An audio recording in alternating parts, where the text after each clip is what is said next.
रास्ता बहुत दुर्गम है। देखिए, चारों तरफ पेड़ पौधे हैं और रास्ते पर गिट्टी बिछी हुई है। सरकार ने प्रयास नहीं किया, वरना यहाँ पर अगर रोड बन जाता तो पर्यटक बहुत आसानी से पहुँच सकते थे।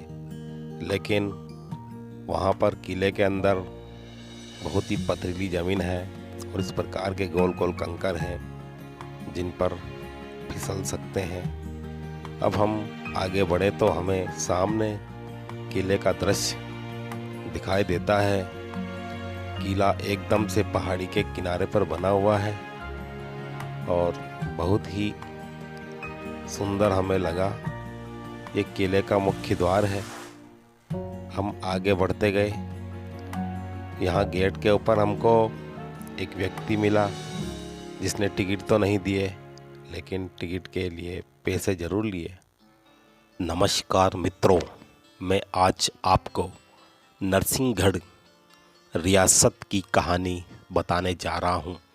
आप इस किले को देखकर अंदाज़ा लगा सकते हैं कि किस प्रकार से इस किले के अंदर हमारे सबसे प्रथम स्वतंत्रता सेनानी रहा करते थे। कुंवर चैन सिंह मध्य प्रदेश में भोपाल के निकट स्थित नरसिंहगढ़ रियासत के राजकुमार थे, जो लगभग 24 जून 1824 को अंग्रेज़ों के विरुद्ध लड़ते हुए वीर गति को प्राप्त हुए। 1857 के सशस्त्र स्वाधीनता संग्राम से भी लगभग 33 साल पूर्व की यह घटना कुंवर चैन सिंह को इस अंचल के पहले स्वतंत्रता संग्राम सेनानी के रूप में प्रतिष्ठित करती है। मध्य प्रदेश सरकार ने वर्ष 2015 से सीहोर स्थित कुंवर चैन सिंह की छतरी पर गार्ड ऑफ ऑनर प्रारंभ किया है। सन 1818 में ईस्ट इंडिया कंपनी ने भोपाल के तत्कालीन नवाब से समझौता करके सीहोर में 1000 सैनिकों की छावनी स्थापित की। कंपनी द्वारा नियुक्त पॉलिटिकल एजेंट मैडॉक को इन फौजियों का प्रभारी बनाया गया। इस फौजी टुकड़ी का वेतन भोपाल रियासत के शाही खजाने से दिया जाता था। समझौते के तहत पॉलिटिकल एजेंट मैडॉक को भोपाल सहित नज़दीक नरसिंहगढ़, खिलचीपुर और राजगढ़ रियासत से संबंधित राजनीतिक अधिकार भी सौंप दिए गए। बाकी तो चुप रहे, लेकिन इस फैसले को नरसिंहगढ़ रियासत के युवराज कुंवर चैन सिंह ने गुलामी की निशानी मानते हुए स्वीकार नहीं किया। अंग्रेज़ों से उनका विरोध हो गया। रियासत के दीवान आनंदराम बख्शी और मंत्री रूपराम बोहरा अंग्रेज़ों से मिले हुए थे। यह पता चलने पर कुंवर चैन सिंह ने इन दोनों को मार दिया। मंत्री रूपराम के भाई ने इसकी शिकायत कलकत्ता स्थित गवर्नर जनरल से की, जिसके निर्देश पर पॉलिटिकल एजेंट मैडॉक ने कुंवर चैन सिंह को भोपाल के नज़दीक बैरसिया में एक बैठक के लिए बुलाया। बैठक में मैडॉक ने कुंवर चैन सिंह को हत्या के अभियोग से बचाने के लिए 2 शर्तें रखी। पहली शर्त थी कि नरसिंहगढ़ रियासत अंग्रेज़ों की अधीनता स्वीकार करे। दूसरी शर्त थी कि क्षेत्र में पैदा होने वाली अफीम की पूरी फसल सिर्फ अंग्रेज को बेची जाए। कुंवर चैन सिंह द्वारा दोनों ही शर्तें ठुकरा दी गई। मैडॉक ने उन्हें 24 जून 1824 को सीहोर पहुंचने का आदेश दिया। अंग्रेज़ों की बदनीयती का अंदेशा होने के बाद भी कुंवर चैन सिंह नरसिंहगढ़ से अपने विश्वस्त साथी सारंगपुर निवासी हिम्मत खां और बहादुर खां सहित 43 सैनिकों के साथ सीहोर पहुंचे, जहां पॉलिटिकल एजेंट मैडॉक और अंग्रेज सैनिकों से उनकी जमकर मुठभेड़ हुई। कुंवर चैन सिंह और उनके मुट्ठी भर विश्वस्त साथियों ने शस्त्रों से सुसज्जित अंग्रेजों की फौज से डटकर मुकाबला किया। घंटों चली लड़ाई में अंग्रेजों की तोपखाने और बंदूकों के सामने कुंवर चैन सिंह और उनके जाबाज लड़ाके डटे रहे।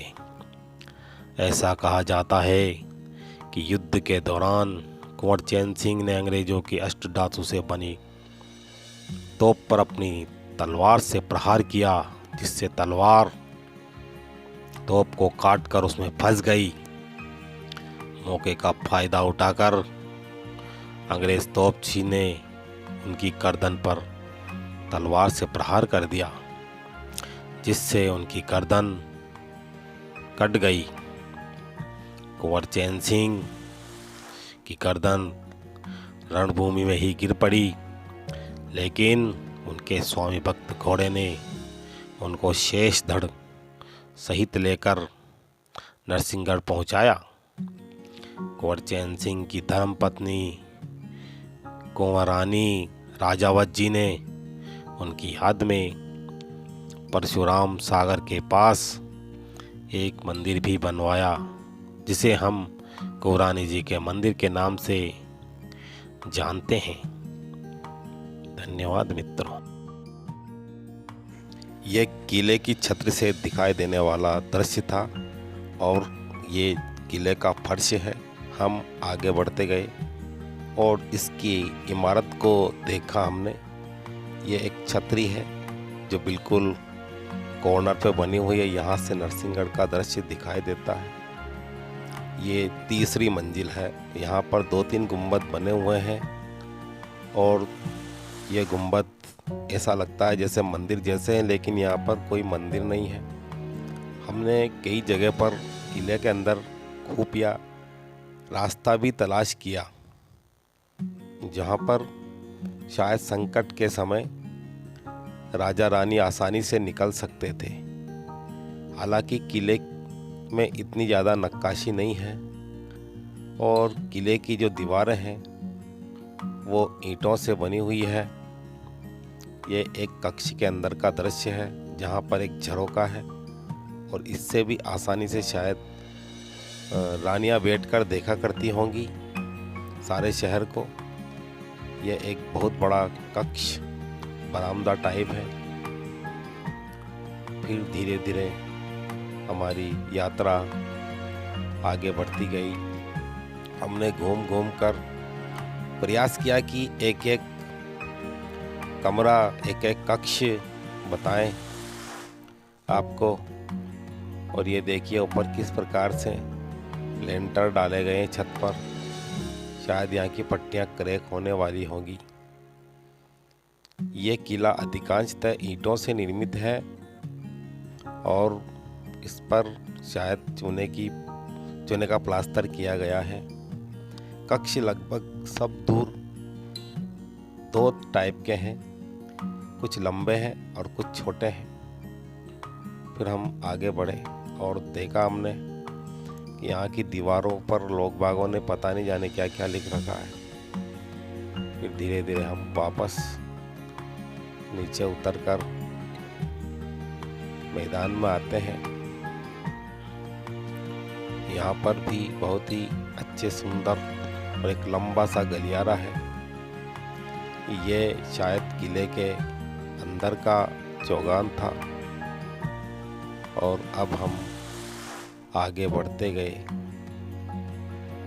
किले की दीवारें काफ़ी जर्जर हो चुकी हैं। सरकार को इनकी देखभाल करनी चाहिए।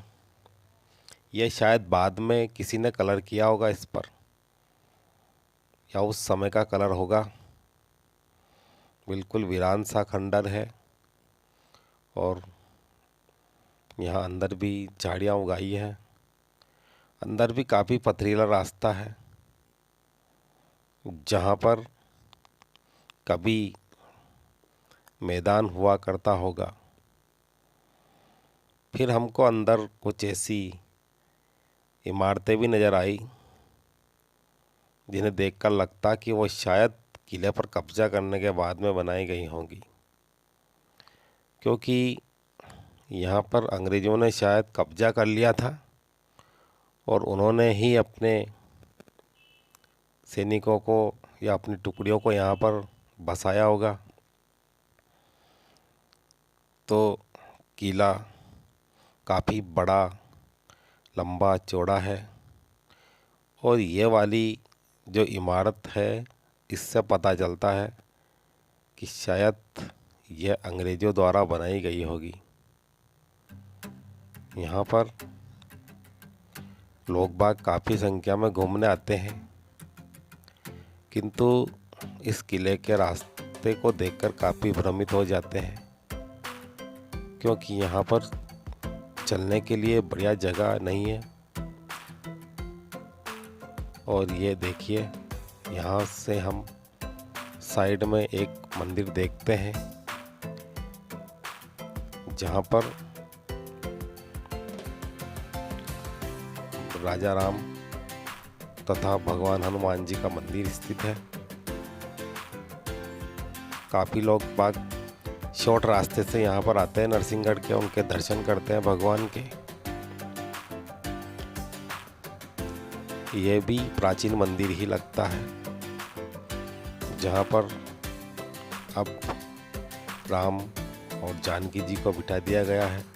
उनकी कोई मूर्त नहीं है, मात्र चित्र लगा रखा है। काफ़ी सारे खंभे मंदिर में मौजूद हैं। मंदिर अच्छी हालत में है और यह कुछ तस्वीरें हैं जिनका आप आनंद लीजिए। जय हिंद, वंदे मातरम।